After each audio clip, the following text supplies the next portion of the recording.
Dr. Miguel Stanley is a globally renowned dentist and visionary in the integration of both oral and systemic health. Now, he's the founder of the White Clinic in Portugal and co-founder of the Slow Dentistry Global Network, combining his expertise in advanced implantology, prosthodontics, and aesthetics.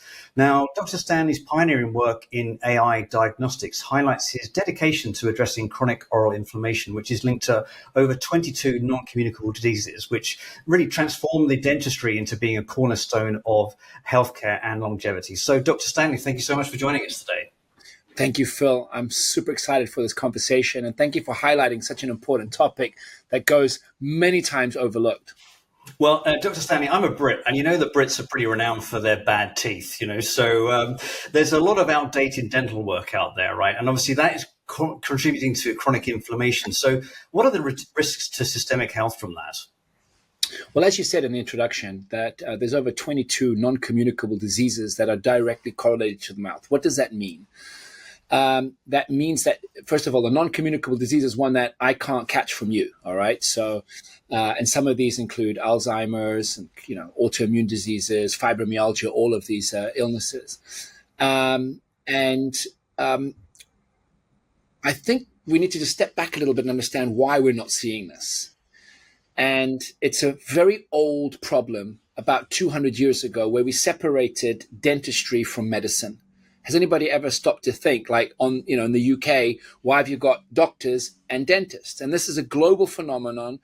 We pretty much were separated 200 years ago with two different ways of being taught and just never spoke to each other again, leading to this fallacy that the mouth is separate from the body and that your teeth are something to be used like jewelry or as aesthetics or like your hair or your nails that you can play with without impact to your overall body and longevity. And that's completely incorrect. So much like our diets, and if you look at the $1 trillion food industry, that's changing in a way to say, hey, is this organic? Is it biological? Is it GMO free? Is it free of pesticides? We need to start thinking about dentistry the same way. Is my dentistry, not just my teeth, has the dental treatments that I've had done in my life, are those impacting my health?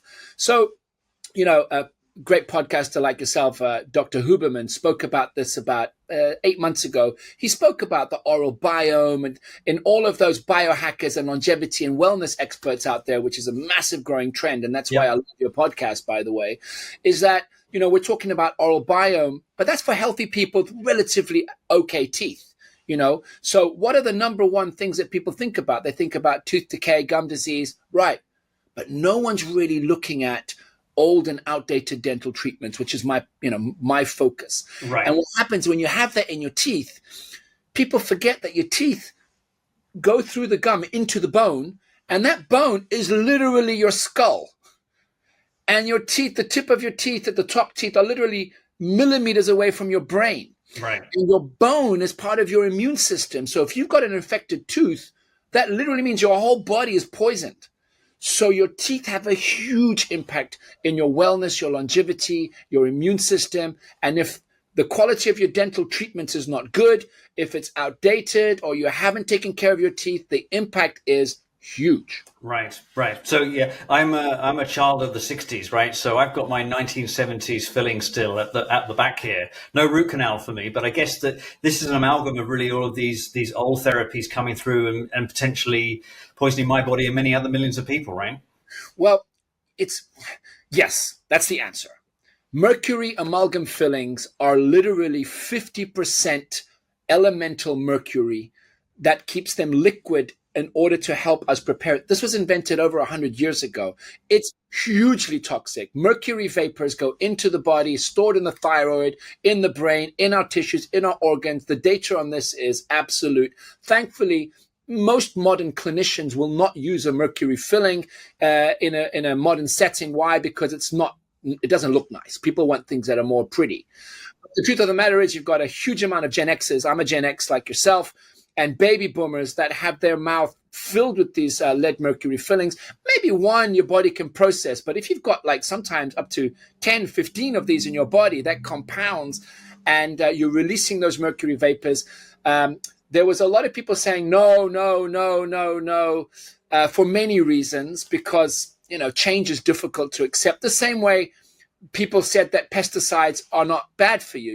Glyphosate in your food, it's fine. Spray that stuff because it's good for the yield, it's good for the crops, but we know that it's bad for you. So there's always going to be two sides of this discussion, those that really don't care about it. But if you actually do care about your overall well-being, mercury fillings are bad.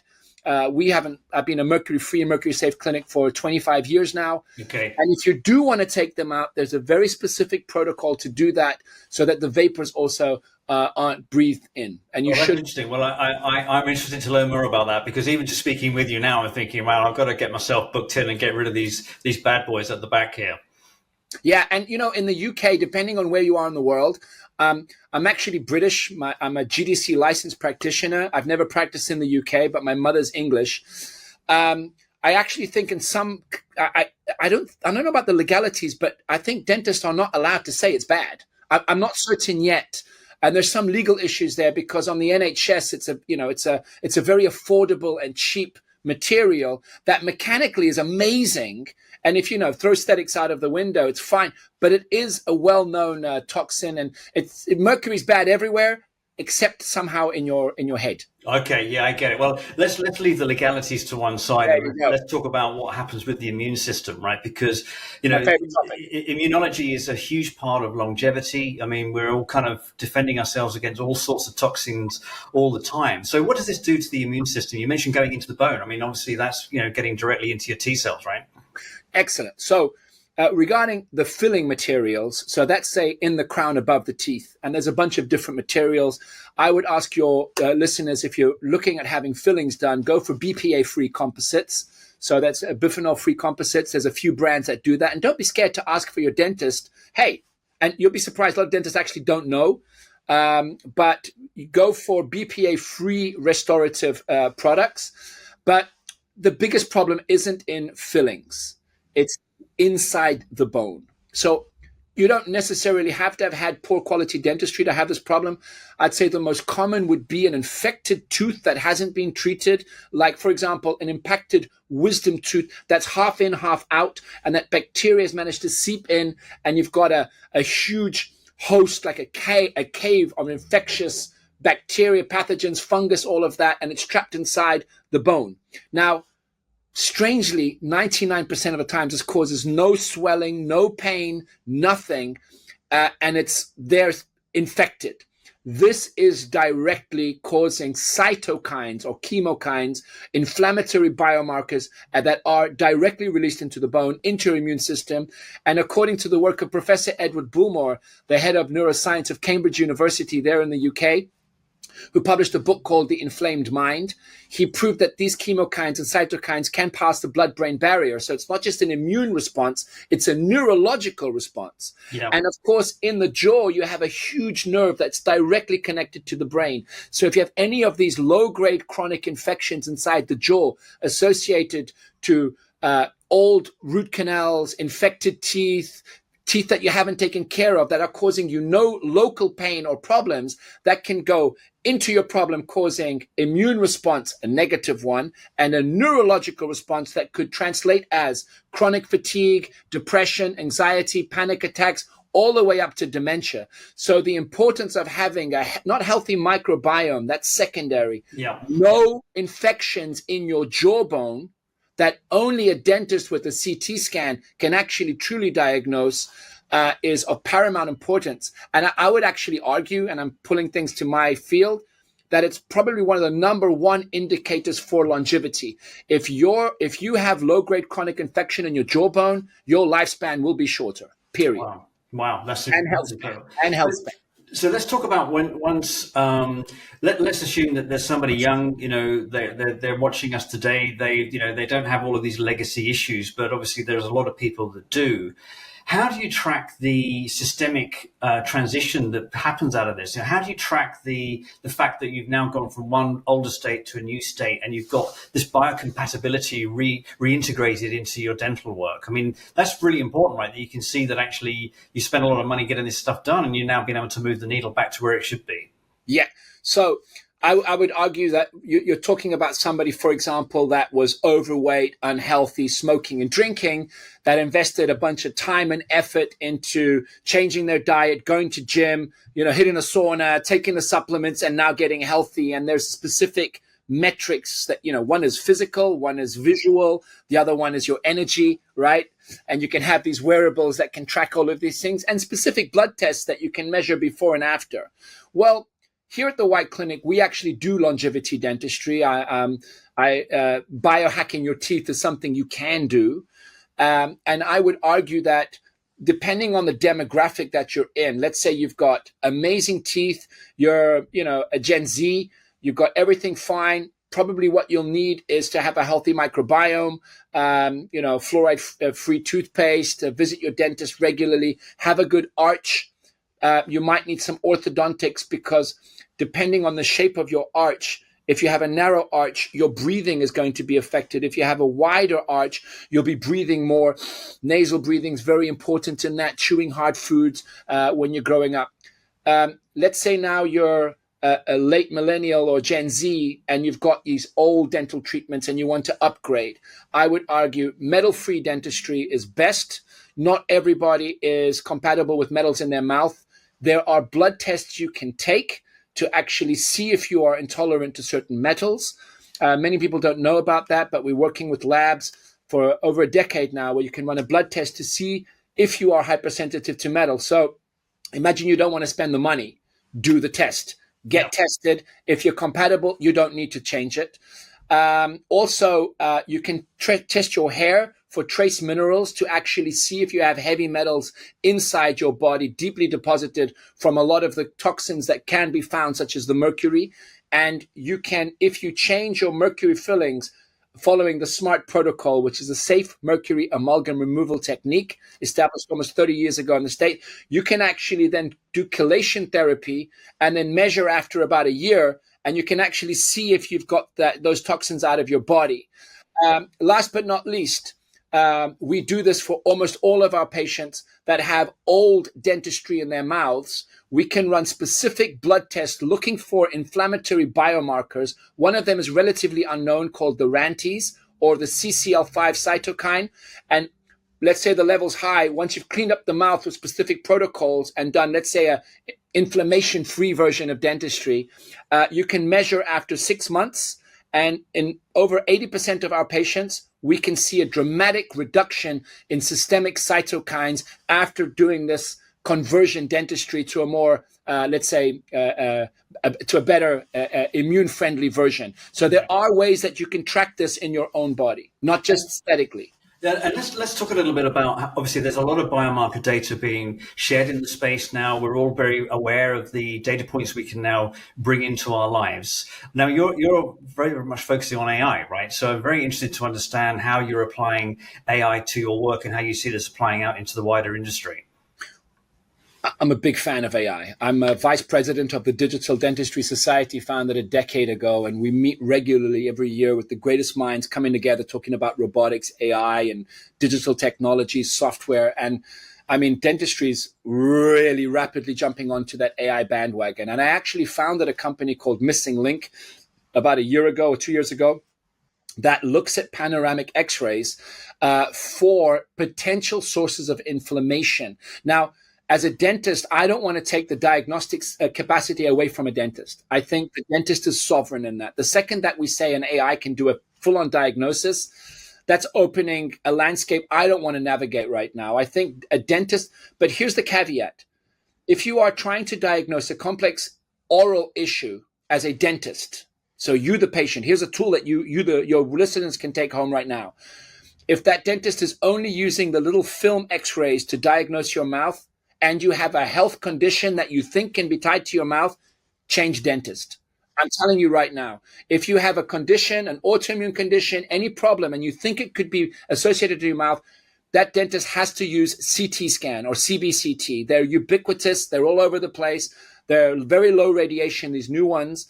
And AI can look at that and help find things that the naked eye might not find. And I think that is incredibly, incredibly interesting. And moreover, it levels a playing field. Even on ChatGPT today, if you upload a panoramic x-ray, which is a full mouth x-ray, and say, what do you see here? If you think like a, world-class dentist, what problems could you find here? Even uploading a simple panoramic x-ray, which is a full mouth x-ray, which you can find at any good dentist, before you go visit a new dentist, you'll be surprised at how much information is in that. Wow. But naturally, only a dentist, a well-trained dentist with some experience that works with the team, using a CT scan can actually give you a comprehensive diagnostics. And we like to back that up with blood tests and a bunch of other metrics. We cross the field. So we speak to doctors. We think integratively. We're thinking mouth-body connection here to give a full mouth and a full body analysis here. Because, for example, I'll give you one example. A lot of people talk about TMJ, right? Oh, I have TMJ, which is a grinding issue, and you have articulation. That's a symptom. That's not a pathology. Okay. And it's a symptom of something bigger, and we need to look at the root cause of these problems as integrative healers nowadays. Great. Well, of course, AI is playing a big part in so many industries now. And let's maybe just correlate what you're doing in dentistry with longevity. I mean, how do you see these coming together? I mean, we talked about a lot of very interesting things today, but of course, longevity is really picking up in the agenda now, right? People are really starting to think about their health span.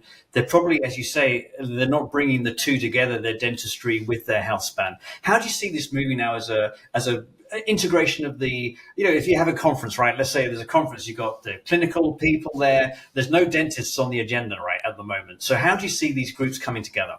Well, I'm actually giving a TED Talk next month here in Lisbon, an English one, and my title is Biohacking Your Teeth, How Your Teeth Are Connected to Longevity. Right. So I'm a big fan of biotechnologies and of the biohacking spectrum. So let's say you've got affordable, free biohacking, cold plunging, grounding, eating healthy, sleeping, meditation, hydration, all of that. But then you've got your high-tech biohacking technologies, such as hyperbaric oxygen, infrared light, hydrogen inhalation technologies, pulse electromagnetic frequency. We have those in the White Clinic. Now, what am I talking about?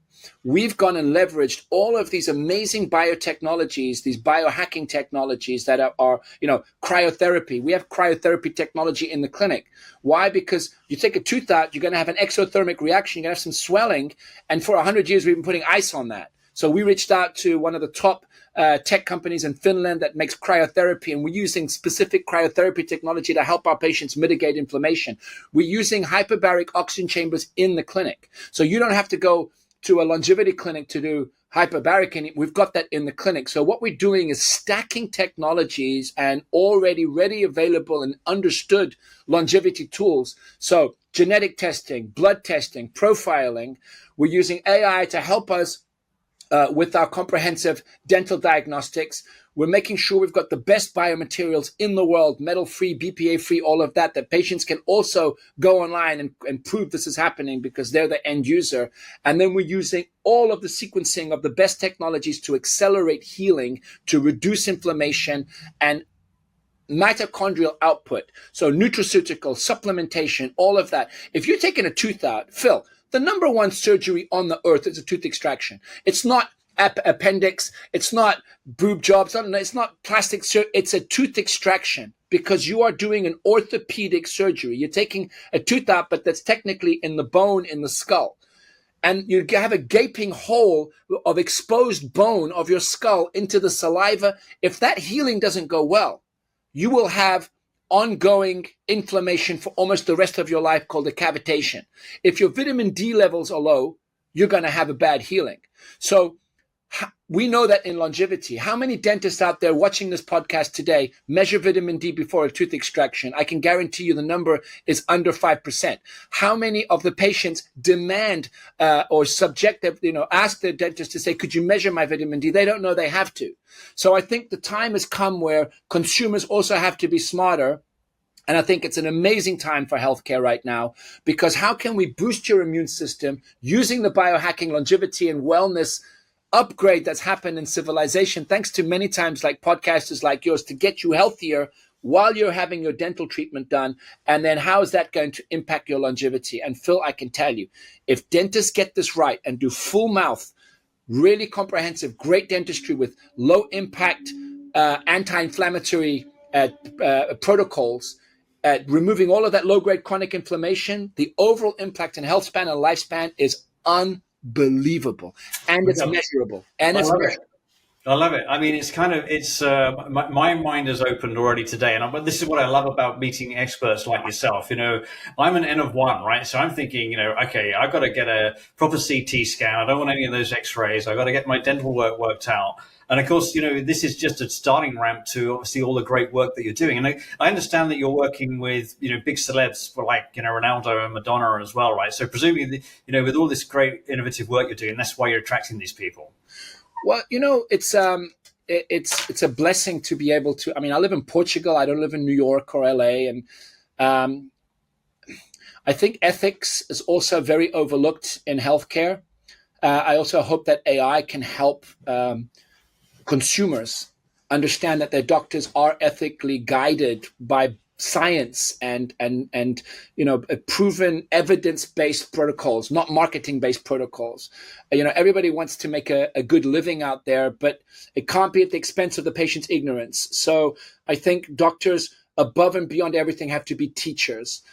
We have to be a lighthouse. We can't just be, we're in this for profit. That has to come as a result. So any celebrities or, everybody's the same. We all have a heartbeat. We all die. We all poop. We all have problems. And so luckily as doctors, we treat humans, and some are amazing. But the truth of the matter is, we need to see a change in the public perception of how important poor quality dentistry is in your health span and lifespan. And since it's so damn expensive, I'll give you an example. Footballers, you'd be surprised. A lot of these footballers that make it to the Premier League, and I treat a lot of footballers, these guys, let's say they come from very impoverished families. So their dentistry was done by some local dentist, 10, 15 years ago, because they had high sugar diets. So they had tooth decay by the age of 6 or 7. And I catch these guys now, they're making millions, and you'd be like, how is this even possible? And they don't even know. And you'd be surprised at how many of these big clubs, and I lectured for FIFA online last month, the FIFA that owns football. And thankfully, they're now also aware of the impact of poor quality dentistry on their athletes. And, think about it this way. You upgrade your iPhone, your smartphone. Sorry, I don't mean to brand something there. You upgrade your smartphone. People upgrade their cars every 5-6 years. You upgrade your clothing. Why are no one upgrading their dentistry? How come you have a filling done 30 years ago or root canal done 50 years ago, and it's still okay because it doesn't hurt you, and the guy who did it or the lady who did it was very nice? So, being nice, it's great, but dentistry actually runs out. It has a statute of limitations. I'm using the wrong word there. But studies out of many, many universities will show that a root canal has a 5 to 15 year time span where it actually can offer you the protection of a good root canal.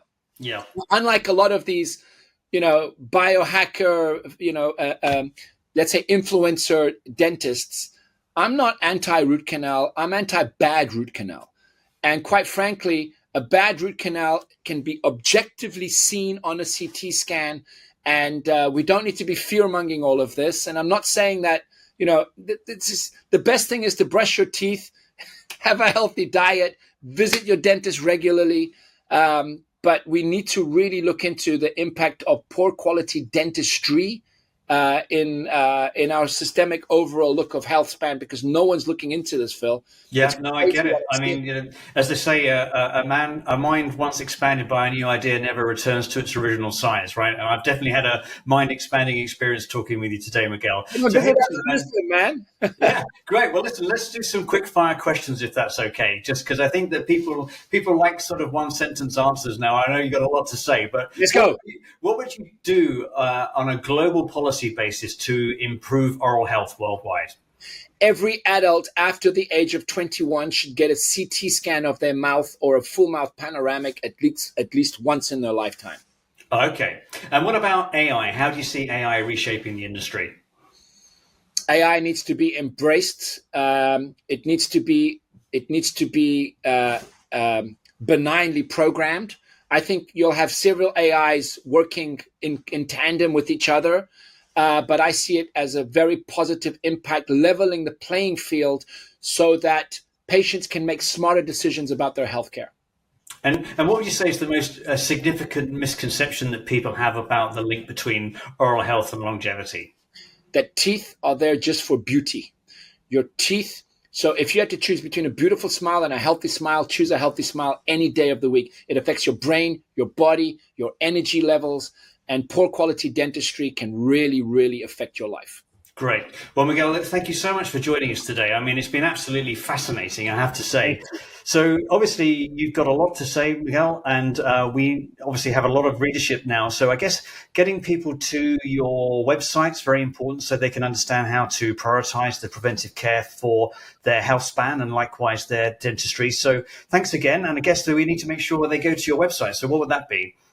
MiguelStanley.com is my personal website. It's the easiest way to find out everything that I'm doing. Also, where I'll be lecturing next. I lecture all over the world on my work, mostly for dentists.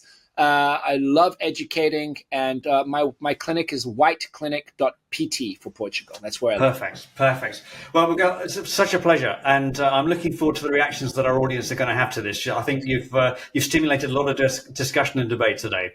Thank you, Phil. Thank you for your work.